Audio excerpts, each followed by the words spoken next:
mistress of the house. The princess took in her hands a knife on which were graved words in the Hebrew tongue, and with it traced a circle in the middle of the palace, which she filled with names of power and talismanic lines. This preparation completed, she stood in the middle of the circle, murmuring words of magic import and reading from a book so old that none might understand it. After a few minutes of this, the palace became dark with shadows, so thick that we thought to be buried alive under the ruins of the world. Suddenly, the Ifrit Churches stood before us in his most frightful and repellent guise, with hands like hay forks, legs like masts, and eyes like crucibles of fire. We were all driven to the confines of terror except the princess, who said, "I have no welcome for you. I have no greeting." Then said the Ifrit, "How can you break your word, O traitress? Did we not swear together that neither would use power against the other, nor interfere with the other's doing? Perfidious one, well have you deserved the fate which is about to overtake you thus." On the instant he turned into a savage lion, which opened wide its throat and hurled itself upon the princess. But as quick as light she plucked a hair from her head and whispered magic words to it, so that it became a sharp sword, with which she cut the lion in two. Then we saw the lion's head become a scorpion, which scuttled toward the young girl's heel to bite it, but in the nick of time she changed to a mighty serpent, which threw itself upon the naughty scorpion and battled with it for a long while. The scorpion, escaping, turned into a vulture, and then the snake became an eagle, which flew at the vulture and put it to flight. The pursuit lasted for an hour, until the vulture became a black cat, and the girl turned suddenly to a wolf.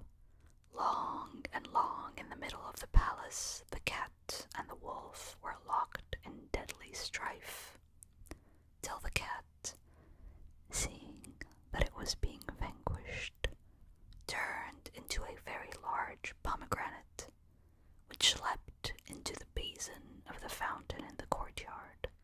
The wolf jumped in after it and was about to seize it when the pomegranate rose up into the air, but it was too heavy to be sustained there, and so fell with a thump onto the marble and broke in pieces, the seeds of it escaping one by one and covering the whole floor of the courtyard. On this, the wolf changed to a cock who pecked at the seeds and swallowed them one by one, till only a single seed remained. Just as the cock was about to swallow this last one, it fell from his beak. In this you may perceive the hand of destiny and the will of fate, and lodged in a crack of the marble near the basin, so that the cock could not find it. Thereupon the cock crowed, beat his wings, and signed to us with his beak, but we did not understand what he would say to us. At last he gave so terrible a cry that we, who could not understand what he wished, thought that the palace was falling about us. Round and round in the middle of the courtyard trotted the cock, until it found the last seed in the crack near the basin. But when the cock had fetched it out and was about to eat it,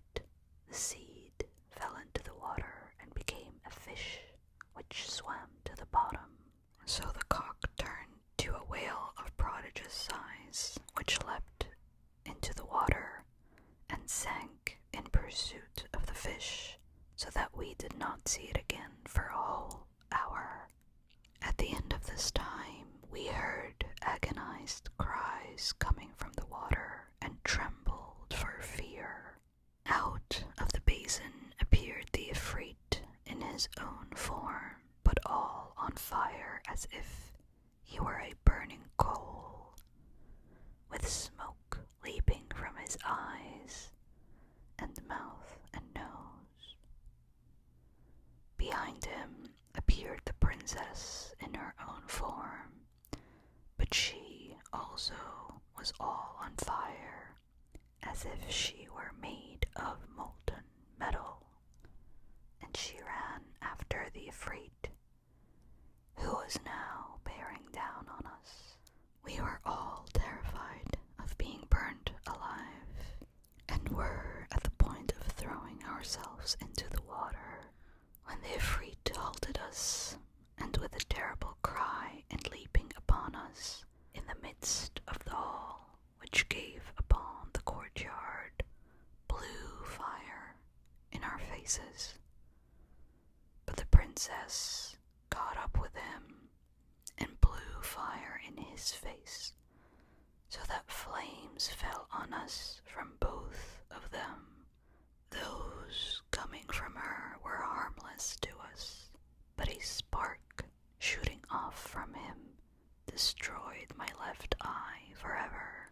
Another burnt all the lower part of the king's face, his beard and his mouth, making his lower teeth fall out, while a third, falling upon the eunuch's breast, burnt him to death upon the instant.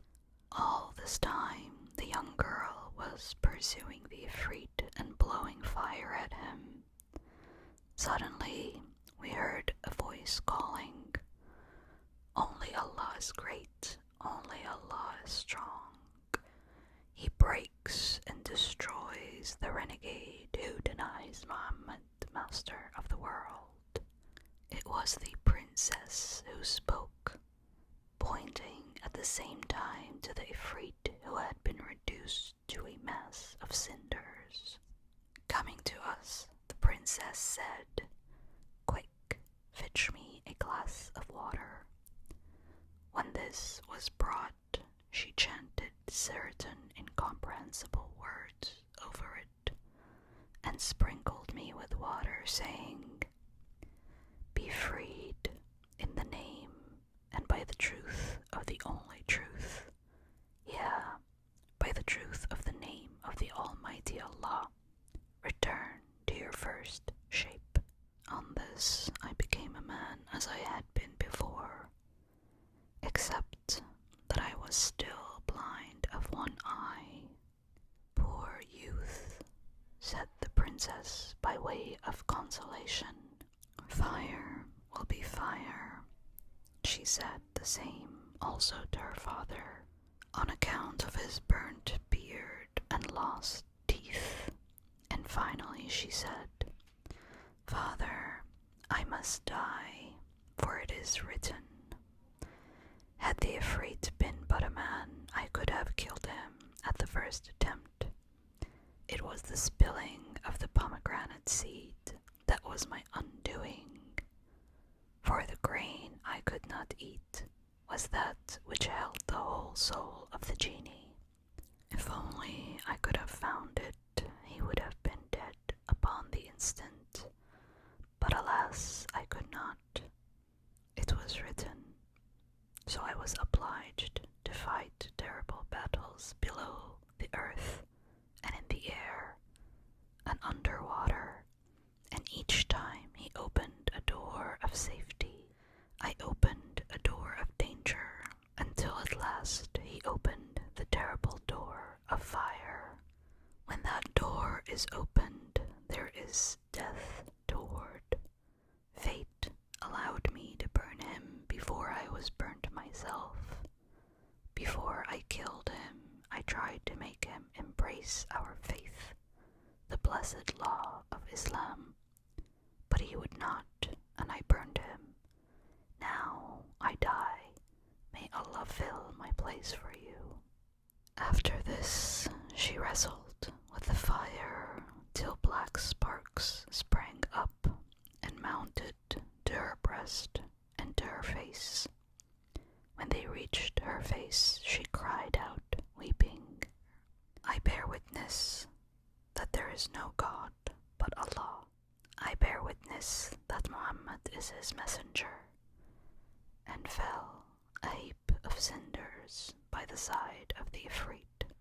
We mourned for her, and I wished that I could have died in her place, rather than see her radiant form go down in ashes. This little princess who had freed me, but the word of Allah may not be gainsaid. When the king saw his daughter fall down in cinders, he tore away the little remnants of his beard, beat his cheeks, and rent his garments.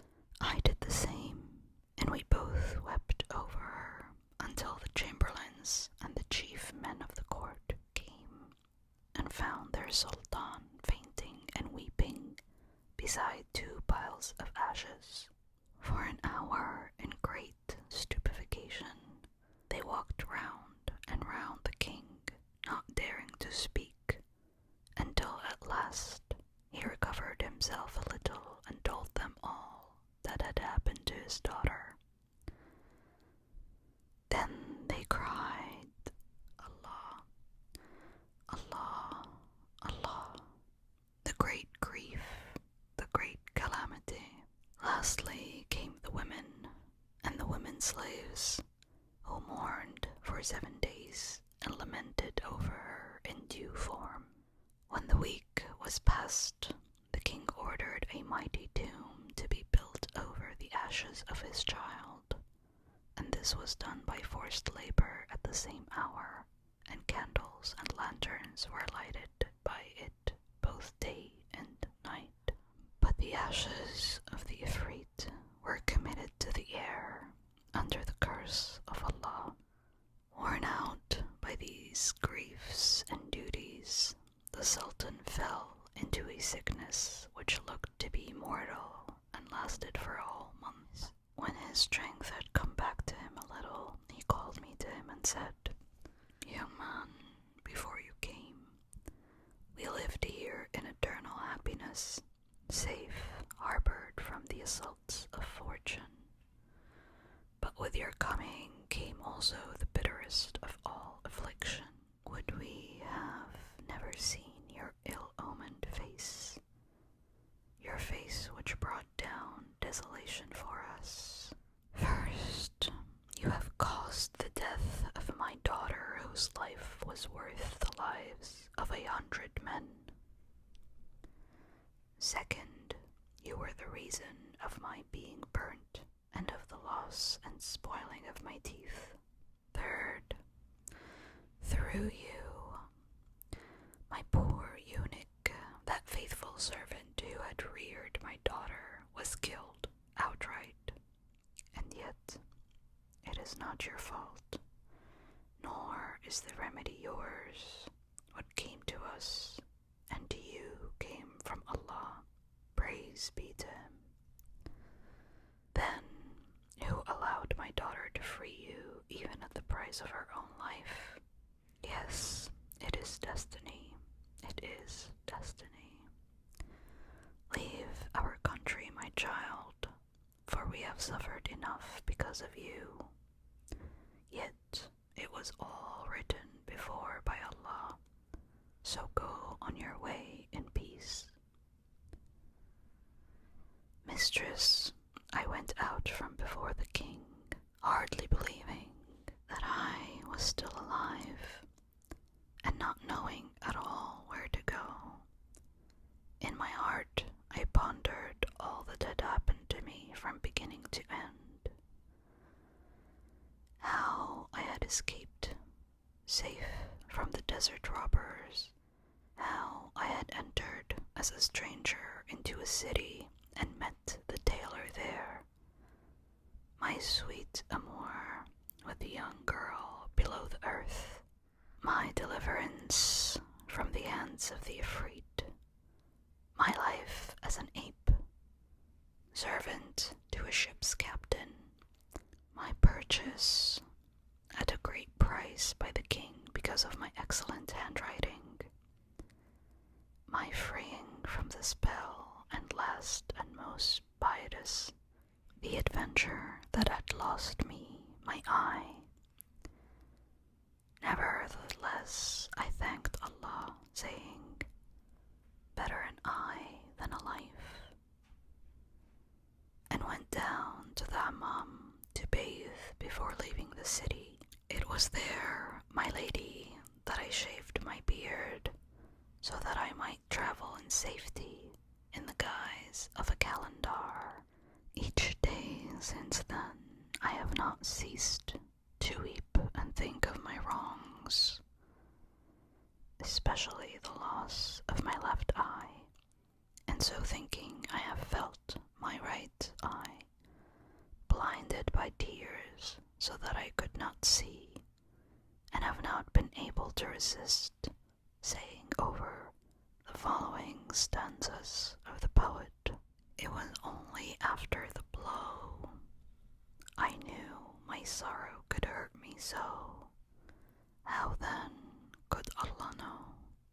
I will abide those whips of His, that the world may know iniquity is more bitter than patience is. Patience has beauty, I've understood, when it is practiced by one of the good, but fate is a thing more rude, for fate was probably setting a snare when you were born, wherever you were, to take your old feet there. She knew the secrets of my bed, and more than so, but she lay dead. The genie cut off her head. To him who prats of joy down here, say soon you'll taste a day bitter as the quick sap of the mirror. I left that city and journeyed back through many lands, aiming ever for Baghdad, the city of peace, where I hoped to tell all my tale to the Prince of Believers. Tonight I reached Baghdad after many long and weary days. By chance I met this other calendar, and while we were talking together, we were joined by our third companion, also a calendar. Recognizing each other as strangers, we wended our way in the darkness together till the kind hand of destiny led us to your house, my mistress. That is the story of my shaved beard and lost eye. When she had heard the tale of the second calendar, the mistress of the house said to him, your tale is truly strange. Make your bow and depart with all speed. But he answered, indeed, I shall not stir from here until I have heard the tale of my third companion. So the third calendar advanced and said, glorious lady, do not think that my tale will be marvelous as those of my two companions, for it is infinitely more so. Upon these other two, misfortunes fell solely through the workings of destiny and fate, but with me it was not so. The reason of my shaved beard and my lost eye lies in myself, who, through my own fault, was led to the end of fatality, and filled to the overflowing of my heart with cares and disappointments. I am a king, and the son of a king. When my father, whose name was Gossip, died, I inherited his throne and reigned with justice and to the advantage of my people. But I had a great love of seafaring, which I was able to indulge since my city lay by the sea, and many fortified islands in the ocean were under my protection. Wishing one day to visit all my islands, I prepared 10 great ships, and victualling them for a month, set sail. My voyage of inspection lasted for 20 days, at the end of which time contrary winds were loosened against us, blowing through the night until the morning. At sunrise, when the wind fell and the sea became calm, we saw a little island, and there we landed and ate and rested for 2 days. When the tempest was quite abated, we set sail again and voyaged for another 20 days, until we lost our way in unknown waters, strange even to the captain. When he confessed that he did not know that sea at all, we sent a lookout man to the masthead, who returned, saying to the captain, "On my right I saw fishes swimming upon the surface of the sea, and in the middle of the sea I could distinguish far off a thing which showed black and white by turns." The captain seemed thunderstruck by these words of the lookout.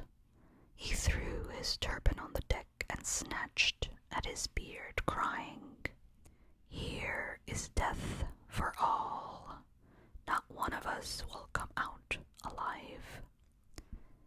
Seeing him weeping, we also wept for ourselves, and I asked him to explain his words and those of the lookout man.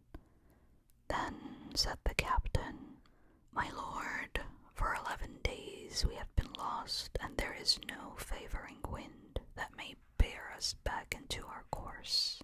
The appearance of that black and white object and of the fish means that tomorrow we will come to an isle of black rocks called the Magnetic Mountain, against which the force of the water will dash us and destroy our ship.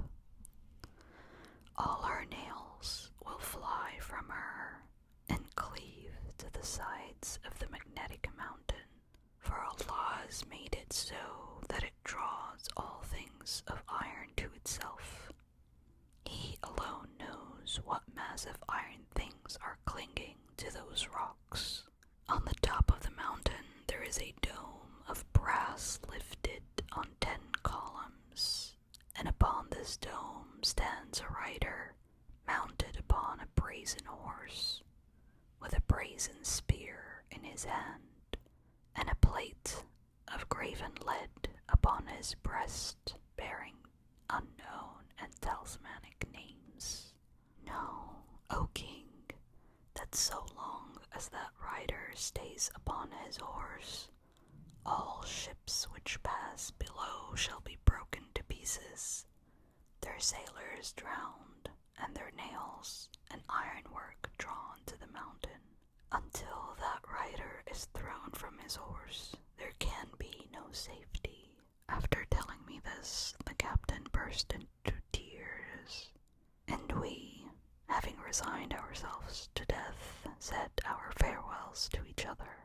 Hardly had morning come when, as he had said, we reached the mountain of black magnetic rocks. The waves drove us alongside, and all the thousands of nails on our 10 ships were suddenly wrenched away and flew to join themselves to the mountain. The ships opened out and fell asunder, and we were thrown into the sea. All day we floated at the mercy of the waves. Most of us were drowned, and the few survivors never met again, for the billows and terrible winds dispersed them in every direction. But Allah, who is Almighty, preserved me, madam, for greater evils and for greater pain. I clung to a plank, and the waves threw me ashore at the foot of the magnetic mountain. I found a path leading upwards, made of steps hewn in the rock. So I called on the name of Almighty Allah, and at this point Shahrazad saw